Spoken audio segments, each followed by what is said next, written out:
পাকিস্তান জন্মলগ্ন থেকে এই দেশটি নানা রাজনৈতিক অস্থিরতা, আন্দোলন এবং অশান্তিতে জর্জরিত। এবার নতুন করে প্রাক্তন প্রধানমন্ত্রী ইমরান খানের কারামুক্তির জন্য তার দল পাকিস্তান তেহরিক-ই-ইনসাফ বা পিটিআই এর নেতৃত্বে বিক্ষোভ শুরু হয়েছে, যেমনটি বাংলাদেশে শুরু হয়েছিল। ইমরান খানের সমর্থকেরা রাস্তায় নেমে এসেছে। তাদের একমাত্র দাবি ইমরানের মুক্তি। ইমরানের কারাবাসের বর্ষপূর্তি উপলক্ষে দেশটির খাইবার পাখতুনখাওয়া প্রদেশে একটি গণসমাবেশের আয়োজন করা হয় সম্প্রতি। ইমরানের 10,000-এরও বেশি সমর্থককে দলের পতাকা নেড়ে তার মুক্তির দাবিতে স্লোগান দিতে দেখা গিয়েছে সোয়াবিতে।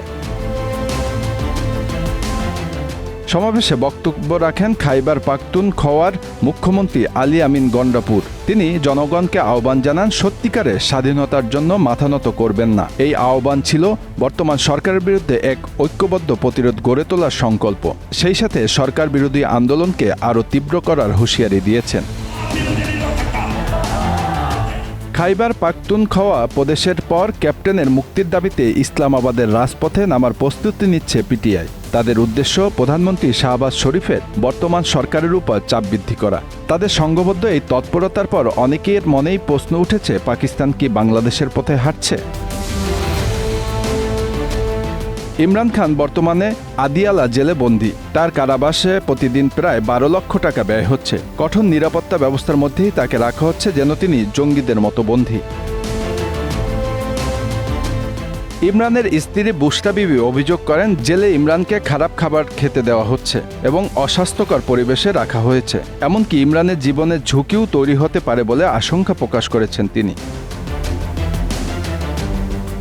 পাকিস্তানের নির্বাচন কমিশন পিটিআই নিবন্ধন বাতিল করলেও ইমরানের অনুগামীরা স্বতন্ত্র হিসাবে নির্বাচনে অংশ নিয়ে 84টি আসনে জয়লাভ করে। আদালত নির্বাচন কমিশনের সেই সিদ্ধান্ত স্থগিত করে পিটিআইকে পার্লামেন্টে 23টি সংরক্ষিত আসনের যোগ্যতা দেয়। তবে সরকারের দাবি, পিটিআই দেশের নিরাপত্তা ও সার্বভৌমত্বের প্রতি হুমকি স্বরূপ। হিংসা, গোপন তথ্য ফাঁস এবং বিদেশি অনুদান গ্রহণের মতো অভিযোগের ভিত্তিতে পিটিআই নিষিদ্ধ করার উদ্যোগ নেওয়া হয়েছিল।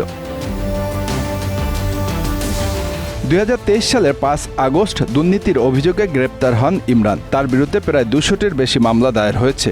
এর মধ্যে বেশ কয়েকটি মামলায় দোষী সাব্যস্ত হয়েছেন তিনি। এই পরিস্থিতি পাকিস্তানের রাজনৈতিক অস্থিরতাকে আরও গভীরতর করেছে।